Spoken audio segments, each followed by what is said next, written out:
રાજકોટના કુંવરવા રોડ પર આવેલ એનસી ફૂડ રોડ ઉપર જગદીશ વેકરિયા દ્વારા શ્રીમદ ભાગવત સપ્તાહનું આયોજન કરવામાં આવ્યું છે।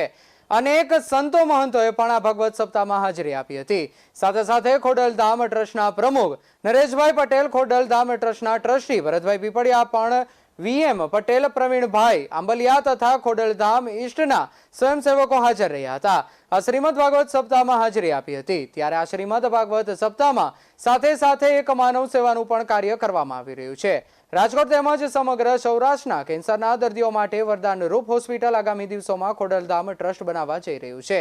કેન્સરના દર્દીઓને બહારની હોસ્પિટલમાં ન જવું પડે અને સસ્તી અને સારી સારવાર નજીક જ મળી રહે તે ઉદ્દેશ્યથી આ હોસ્પિટલ બનાવવામાં આવશે। નવી બની રહેલી કેન્સર હોસ્પિટલ સમગ્ર સૌરાષ્ટ્રના કેન્સરના દર્દીઓ માટે વરદાનરૂપ સાબિત રહેશે। આ હોસ્પિટલ ખોડલધામ ટ્રસ્ટ બધા જ સમાજના લોકો માટે બનાવી રહ્યું છે। આ હોસ્પિટલ રાજકોટમાં અમરેલી ગામમાં બનાવવામાં આવશે।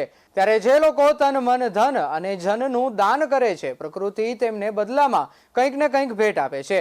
જરૂરિયાતમંદ લોકોની જરૂરિયાતો પૂરી કરવી દાન છે। દાનને તપસ્યા કરતા પણ શ્રેષ્ઠ મનાય છે। તપસ્યા તો પોતાના માટે કરવામાં આવે છે, પરંતુ દાન અન્ય લોકોની ભલાઈ માટે કરવામાં આવે છે।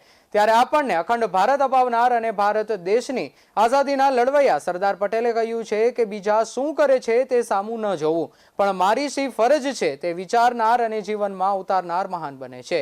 આવા સરદાર વલ્લભભાઈ પટેલના સૂત્રને સાર્થક કરતા જગદીશ વેકરિયા દ્વારા ભાગવત સપ્તાહ દરમિયાન ખોડલધામ ટ્રસ્ટ દ્વારા બનાવવામાં આવી રહેલ અમરેલી ખાતેના હોસ્પિટલના ભૂમિદાનમાં દાન આપ્યું હતું અને સાથે સાથે તેમના મિત્રોને પણ કહી આ હોસ્પિટલમાં દાન અપાવ્યું હતું।